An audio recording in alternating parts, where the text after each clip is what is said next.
The road ahead stretched out like an endless ribbon, disappearing into the velvety embrace of the night. The moon hung low in the sky, casting an eerie glow that transformed the familiar landscape into an alien world. My fingers clenched the steering wheel, and a heavy unease settled in the pit of my stomach, like a whisper of danger I couldn't shake. The radio's static-laden tunes provided a faint semblance of companionship, a soothing balm against the vast darkness that surrounded me. Every now and then, a song would emerge from the noise, only to be swallowed by the static once more. The radio's signal was as elusive as the sense of safety I sought. The road seemed to stretch on forever, each mile marker passing with agonizing slowness. My eyes flicked between the rearview mirror and the empty expanse ahead, a phantom sensation of being followed weighing on my mind. But the road behind me remained a void, swallowed by the night, devoid of any signs of life. As I rounded a curve, the headlights caught a glimpse of something, a fleeting shadow that vanished into the trees. My heart leaped to my throat, and a shiver ran down my spine.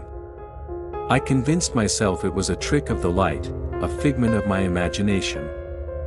My gaze remained fixed on the road ahead, but the sense of being watched lingered, a cold hand on the back of my neck. The miles seemed to stretch into eternity, each turn in the road revealing more of the same desolate landscape.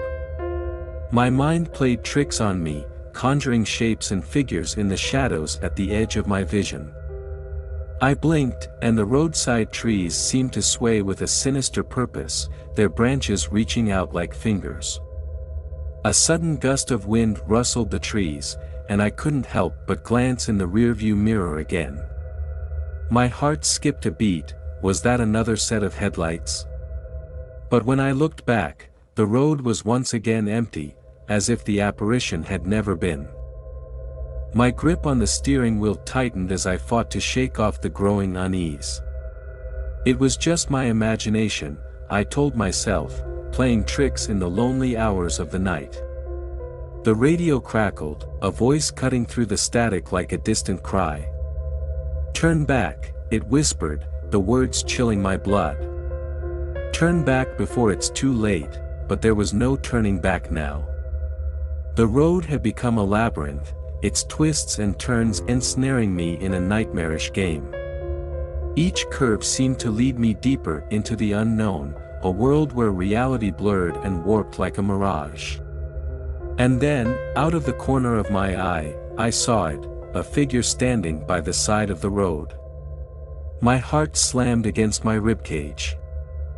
And I slammed on the brakes, tires screeching against the asphalt. The figure stood shrouded in darkness, its form both haunting and enigmatic.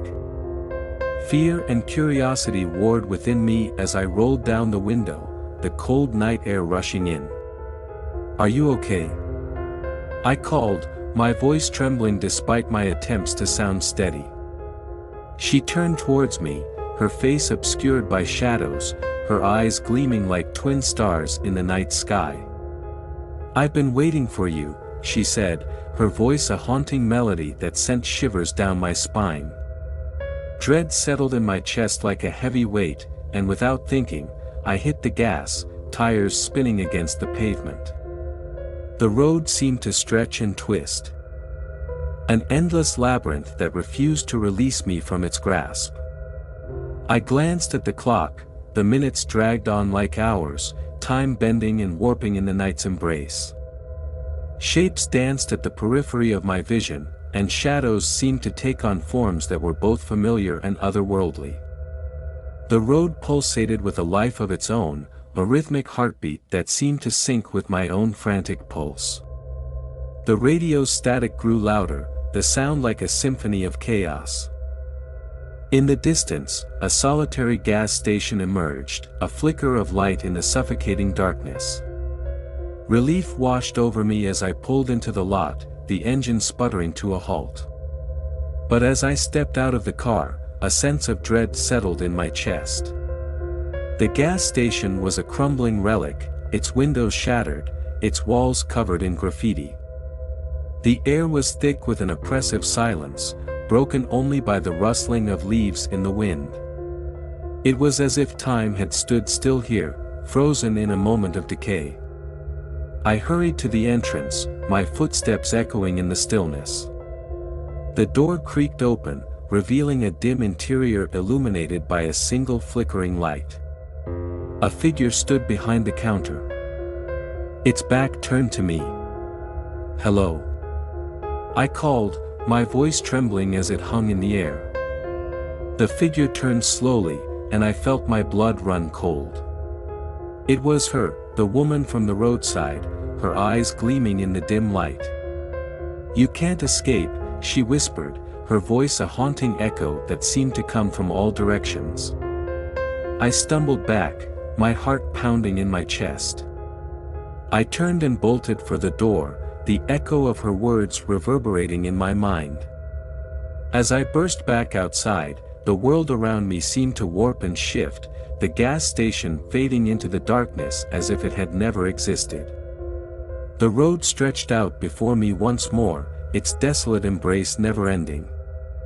The moon hung low in the sky, casting an eerie glow that transformed the familiar landscape into an alien world. The radio's static was a constant companion, a reminder that I was not alone in this nightmarish journey. And as I drove on, the feeling of being watched never left me, a presence that lingered in the shadows, a whisper in the wind. The road seemed to twist and writhe like a living entity, its desolate beauty a mask for the horrors that lay beneath its surface. I couldn't escape the feeling that this road was a trap, a labyrinth with no exit, a nightmare that refused to release its grip. The woman's haunting smile and chilling words echoed in my mind, a promise of what awaited me at the end of this desolate path. My heart raced, and I continued to drive, hoping against hope that daylight would eventually come, and the nightmare would finally end.